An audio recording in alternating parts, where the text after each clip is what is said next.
तो कहानी की शुरुआत होती है जेसन नाम के खतरनाक इंसान से, जिसे लोग अब इंसानी मॉन्स्टर कहने लगे थे, क्योंकि उसे मारना नामुमकिन जैसा था। अब वो यूएस मिलिट्री के कब्जे में था और उसके पीछे की वजह जानने के लिए उसे पकड़ लिया गया था। लेकिन उसे ज्यादा देर तक पकड़ कर रखना आसान नहीं था, इसलिए साइंटिस्ट उसे एक फैसिलिटी में केमिकल्स की मदद से फ्रिज कर देते हैं और एक गार्ड को उस पर नजर रखने को बिठा देते हैं। लेकिन जेसन की नजरें गार्ड को बहुत डरा रही थीं, इसीलिए गार्ड ने उस पर पर्दा डाल दिया। अब उसी फैसिलिटी में एक साइंटिस्ट थी, रोवन। उसे जेसन पर रिसर्च करना एकदम बेकार और खतरनाक लग रहा था। उसने सीनियर साइंटिस्ट से कहा, जब जेसन पकड़ ही लिया गया है तो उसे अब खत्म क्यों ना कर दें। लेकिन सीनियर उसे समझाता है कि हमें उसकी बॉडी की हीलिंग वाली ताकत पर रिसर्च करनी है, ताकि वही ताकत हमारी आर्मी में डाल सकें। अगर हमने उसे यूं ही मार दिया तो हमारा मकसद अधूरा रह जाएगा। सीनियर रोवन की बात सुने बगैर खुद सोल्जर्स के साथ जेसन के पास पहुंचता है, लेकिन जैसे ही पर्दा हटाते हैं तो वहां जेसन नहीं बल्कि उनका ही एक सोल्जर पड़ा होता है। सब हैरान रह जाते हैं और इससे पहले कि कोई कुछ समझे, जेसन पीछे से अचानक निकल आता है और सबको एक एक करके मारने लगता है। सोल्जर्स गोलियां बरसाने लगते हैं, लेकिन जेसन पर कुछ असर नहीं होता। वो चैन से बंधा था, पर उसी चैन से एक सोल्जर को जकड़ लेता है और हाथ में पकड़े चाकू से एक और सोल्जर को मार देता है। जैसे ही सारे सोल्जर मर जाते हैं, वहां खड़ा एक साइंटिस्ट डर के मारे भागने की कोशिश करता है, पर जेसन पीछे से चाकू फेंक कर उसे भी वहीं खत्म कर देता है। अब वहां कोई नहीं बचा। बाहर खड़ी रोवन को अंदर से चिल्लाने की आवाजें आ रही थी। वो घबरा जाती है। तभी एक सोल्जर दरवाजा तोड़कर बाहर गिरता है। मरने से पहले वो रोवन को कहता है, भाग जाओ। अब जेसन रोवन की तरफ शिकारी नजरों से देख रहा था। रोवन उसी सोल्जर की गन उठाती है और जेसन पर फायर करने लगती है, जिससे वो थोड़ा पीछे हटता है। जेसन पीछे हटते हुए वहीं पहुंचता है जहां उसे फ्रिज किया गया था। रोवन जल्दी से उस पॉट को लॉक करने की कोशिश करती है, लेकिन जेसन अंदर से अपना चाकू मारता है जो सीधे रोवन के जिस्म में जा लगता है। अब फ्रीजर गैस बाहर निकलने लगती है और जेसन फिर से धीरे धीरे फ्रिज हो जाता है।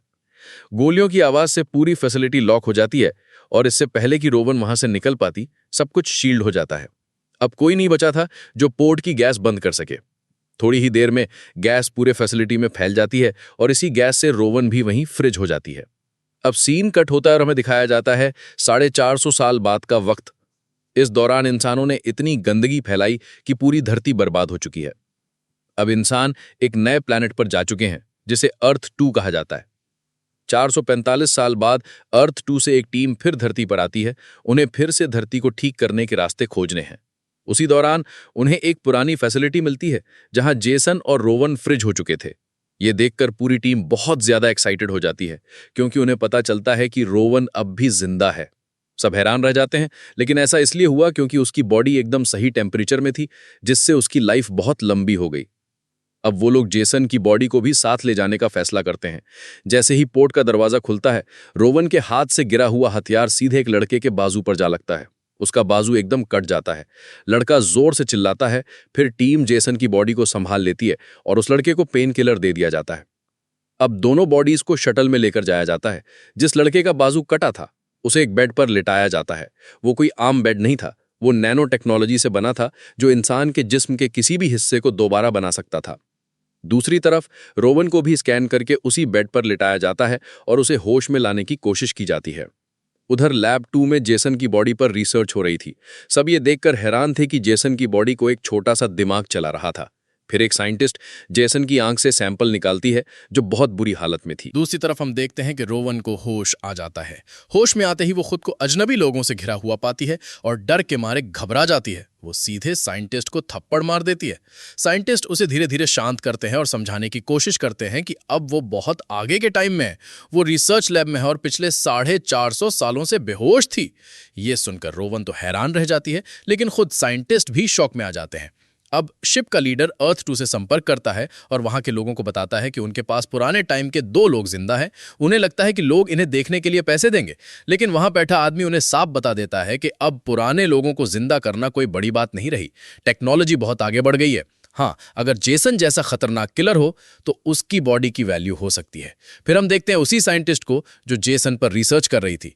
जैसे ही उसने जेसन का मास्क उठाया तो उसे जेसन का जला हुआ डरावना चेहरा दिखता है। वो डर के मारे जल्दी से मास्क दोबारा उसके फेस पर डाल देती है।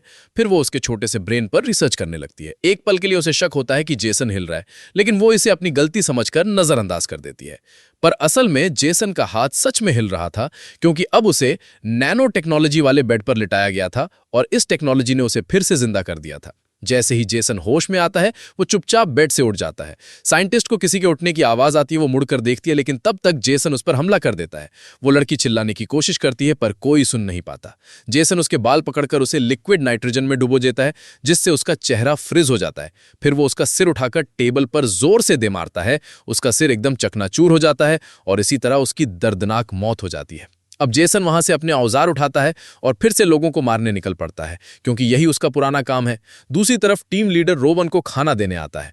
बातचीत के दौरान वो जेसन का नाम लेता है तो रोवन उसे बताती है कि जेसन एक ऐसा किलर है जिसे मार पाना नामुमकिन है। उसकी बॉडी खुद ब खुद बड़े बड़े जख्म भर लेती है। जब उसे पता चलता है कि जेसन को भी यहाँ लाया गया है तो वो बहुत गुस्सा हो जाती है। लीडर उसे बताता है कि जेसन तो मरा हुआ है। इस पर रोवन कहती है कि मुझे सबूत चाहिए। जब वो लोग उस कमरे में जाते हैं जहां जेसन को रखा गया था तो वहां जेसन नहीं होता। सब लोग शॉक में आ जाते हैं। लैब में अब सिर्फ उस लड़की की लाश थी जिसे थोड़ी देर पहले जेसन ने मारा था। ये देखकर पूरे शिप में भगदड़ मच जाती है। गार्ड सबको लैब 1 में शिफ्ट होने को कहता है। अब जेसन लैब 2 में पहुंच चुका होता है, जहां एक कपल जाने की तैयारी में थे। तभी जेसन आता है और लड़के को चाकू से मार देता है। उसका खून उसकी गर्लफ्रेंड के चेहरे पर गिरता है और वो डर के मारे पागल हो जाती है। वो भागती है और सबको बताती है कि जेसन ने उसके पार्टनर को मार डाला। अब गार्ड को भी समझ आता है कि जेसन कितना खतरनाक है, लेकिन टीम लीडर उसे रोकता है और कहता है कि जेसन को मारना मत, उसे अर्थ 2 ले चलेंगे और वहां बेचकर पैसे कमाएंगे। लीडर गार्ड को भी आधे पैसे का लालच देता है, लेकिन जैसे ही गार्ड अपने कमरे में जाता है वो बाकी टीम को चुपचाप जेसन को मारने का ऑर्डर दे देता है। फिर हमें 2 सोल्जर्स दिखाए जाते हैं जो किसी सिमुलेशन गेम में मॉन्स्टर से लड़ रहे थे। एक को मार भी देते हैं, लेकिन तभी पीछे से जेसन आता है और असली में उन पर हमला कर देता है। एक को गला दबाकर मारता है और दूसरे को दीवार पर दे मारता है। जब दूसरे गार्ड गेमिंग रूम में की लाशें देखते हैं तो सब अलर्ट हो जाते हैं। दूसरे कमरे में एक इंजीनियर अपने हेडफोन लगाए बैठा होता है। वो मिरर में जेसन को देख लेता है, लेकिन इससे पहले कि कुछ कर पाए जेसन वहां से गायब हो जाता है। गोलियों की आवाज आती है पर वहां कोई नहीं होता। जेसन अब चुपचाप एक एक करके सभी को मारने लगता है। एक सोल्जर को मसेटी से काट देता है, दूसरे की गर्दन तोड़ देता है और तीसरे को एक ही पंच में खत्म कर देता है। जैसे ही बाकी सोल्जर्स इनकी लाशें देखते हैं वो अपने कैप्टन को खबर देते हैं। कैप्टन सबको जेसन को ढूंढने का ऑर्डर देता है। एक सोल्जर लड़की जेसन को ढूंढते हुए आगे बढ़ती है, लेकिन जेसन उसके पीछे ही होता है और उसकी गर्दन काट देता है। मरने से पहले वो अपने रेडियो से मदद मांग लेती है। एक और सोल्जर आता है जो बहुत एडवांस गन लेकर आया होता है। वो जेसन को हुक वाले ट्रैप में फंसा देता है। सबको लगता है कि अब जेसन पकड़ा गया है, लेकिन जैसे ही वो लोग उसे लैब में ले जाने लगते हैं जेसन हुक से निकलकर सोल्जर को मार देता है। अब कैप्टन खुद आता है जेसन को पकड़ने, लेकिन जेसन पीछे से आता है और उस पर ताबड़तोड़ हमला करके उसे 3 बार चाकू से मार डालता है। लेकिन कैप्टन जेसन को गुस्सा दिलाने लगता है, कहता है कि तेरे हमले से मुझे कुछ नहीं होगा। ये सुनकर जेसन उसे बार बार मारने लगता है और आखिर में उसे मार ही डालता है। अब सबको समझ आ गया था कि जेसन बहुत ही बड़ा खतरा बन गया है, इसीलिए सब मिलकर फैसला करते हैं कि अब बस एक ही रास्ता बचा है, वो ये कि सब दूसरी पोर्ट में चले जाएं और वहां से जल्दी से शटल लेकर भाग जाएं। सब लोग भागते हुए उस शटल की तरफ जाते हैं, लेकिन जैसे ही शटल उड़ने ही वाली थी जेसन पीछे से आता है और पायलट को मार डालता है। फिर वो खुद ही शटल को कंट्रोल में लेकर उसे उसी स्पेसशिप से टकरा देता है, जिससे पूरी स्पेसशिप डैमेज हो जाती है। मॉनिटर पर बैठे बाकी लोग ये सब देख रहे थे। सबको लग रहा था कि अब कुछ ही मिनट में हम भी मर जाएंगे। लीडर अपने कम्युनिकेशन वाले से कहता है कि कोई दूसरी शिप को रेस्क्यू के लिए बुलाओ, लेकिन जवाब मिलता है कि रेस्क्यू शिप को यहां तक आने में 20 मिनट लगेंगे और हमारे पास सिर्फ 15 मिनट बचे हैं। तभी एकदम से कोई जोर जोर से दरवाजा पीटने लगता है। सबको पता था कि ये कोई और नहीं जेसन ही है, तो दरवाजा नहीं खोला गया। लेकिन जेसन खिड़की तोड़कर अंदर आ जाता है। सब अपनी जान बचाने के लिए वहां से भागते हैं। पीछे लीडर रह जाता है जो जेसन को मनाने की कोशिश करता है कि अगर तू मुझे नहीं मारेगा तो मैं तुझे अर्थ 2 ले जाऊंगा, तुझे बहुत शोहरत दिलाऊंगा। लेकिन जेसन को इन बातों से कोई मतलब नहीं था। अब सब समझ चुके थे कि स्पेसशिप भी डूबने वाली है और जेसन भी पीछे पड़ा है, तो सब दोबारा शटल की तरफ जाने की सोचते हैं। लेकिन दिक्कत ये थी कि शटल थोड़ा खराब था। उसे ठीक करने के लिए इंजीनियर अंदर जाता है और बाकी लोग कैप्टन को भी शटल तक लाने का इंतजाम करने लगते हैं। वहीं एक लड़का जो ह्यूमनॉइड रोबोट कैम्प 4 का क्रिएटर था, वो उसके अंदर नई ताकतें भर रहा था ताकि वो जेसन से लड़ सके। दूसरी तरफ रोवन को एक मरा हुआ सोल्जर दिखता है, तो वो उसकी गन उठा लेती है ताकि अगर सामने जेसन आ गया तो वो बच सके। रोवन को किसी की सांस लेने की आवाज आती है। वो चेक करती है तो पता चलता है कि कैप्टन अभी भी जिंदा है। उसकी हालत खराब थी, लेकिन रोवन कहती है कि मैं तुझे यहां से ले जाऊंगी। वो जल्दी से अपने साथियों से मदद मांगती है। इसी बीच इंजीनियर शटल को ठीक कर देता है, लेकिन शटल के अंदर जेसन आ चुका होता है। वो पायलट का कटा हुआ सर इंजीनियर के सामने फेंकता है और फिर इंजीनियर को भी मार देता है। डर के मारे एक लल्दी शटल का दरवाजा बंद कर देती है और किसी को अंदर नहीं आने देती। वो शटल को लॉन्च भी कर देती है, लेकिन थोड़ी ही देर में वो शटल स्पेसशिप से टकराकर फट जाती है। सबको लगा कि जैसन शटल के साथ ही मारा गया, लेकिन असल में वो अब भी जिंदा है और उन्हीं के सामने आ गया। सब डर जाते हैं। तभी कैंप 4 का क्रिएटर आता है और उसका रोबोट अब पूरी तरह से जैसन से लड़ने के लिए तैयार होता है। जैसे ही कैंप 4 जैसन से भिड़ती है, जैसन अपनी मसेठी फेंकता है और पहली ही बार में उसे गिरा देता है। लेकिन वो गिरना सिर्फ नाटक होता है। जैसन को पास आते देख वो एकदम से उठती है और जैसन को शूट करना शुरू कर देती है। वो उसे इतना मारती है कि जैसन उड़कर दूर गिर जाता है। वो उसके पास जाकर फिर से उस पर हमला करती है। जैसन उठने की कोशिश करता है, लेकिन रोबोट उसे बार बार गिरा देती है और मारती रहती है। वो उसे मारकर लैब 1 की तरफ फेंकती है, जहां नैनो बेड रखे थे। अब वो जैसन के सर पर गन रखती है, लेकिन तभी जैसन नीचे से हमला कर देता है और उसे गिरा देता है। लेकिन इससे पहले कि जैसन उसे मारता, कैप्टन अचानक से एंट्री करता है और जैसन के कंधे में चाकू मार देता है। अब कैंप 4 को मौका मिल जाता है और वो फिर से जैसन को शूट करने लगती है।